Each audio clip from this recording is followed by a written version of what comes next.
hirap naman iayos tong camera na to. Kaya po mga idol.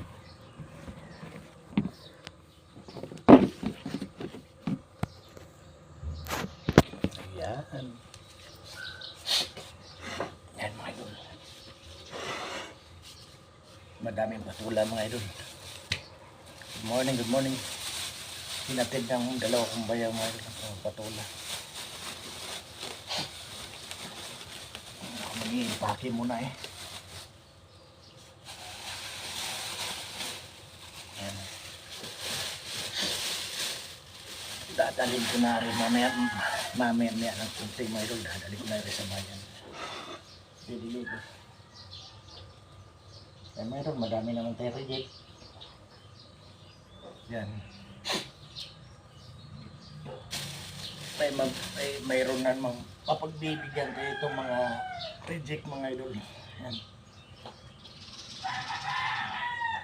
Itong mga reject mga idol. Reject siya pero pa naman. Binibigay ko itong mga idol sa mga traffic doon sa bayan mga idol. Yung mga nagmamando ng traffic. Ito. Yung sa quality kumbaga mga idol sa ng quality. Kasi masyado rin maarte mga idol ang mga tindera na kumukuha nito mga idol. Kaya nung nakaraan, inaalok ko, sabi ko, okay. Ayan. Kaya, impake tayo.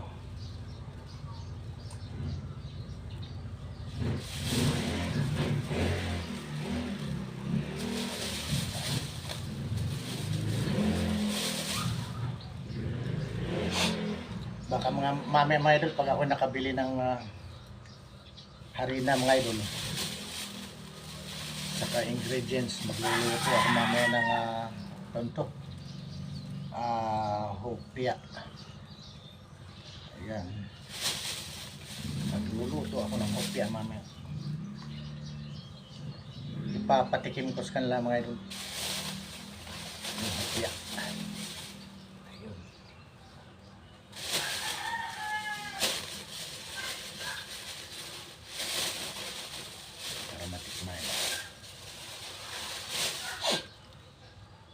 Ito mga idol, ito mga reject mga idol, mga reject kulang sa haba pandak kaya reject kayo mga idol. Yan, pamimigay natin to dun sa bayan sa mga nagtatraffic mga idol. Bigyan natin yan. Yan.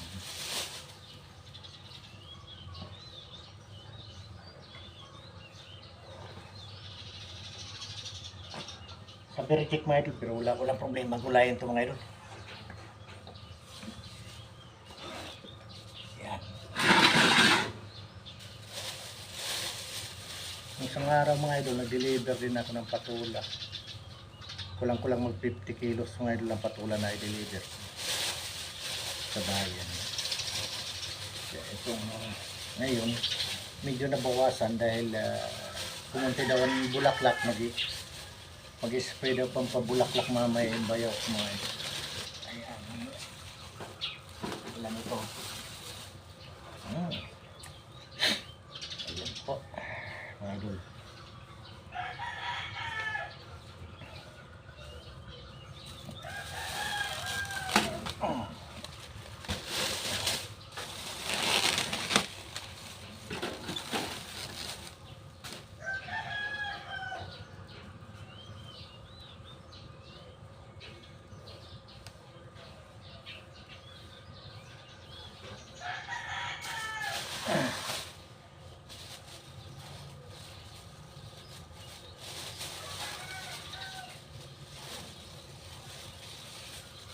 Dadalhin ko ito ng bayan mamaya idol.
15 kilos. Well, 15.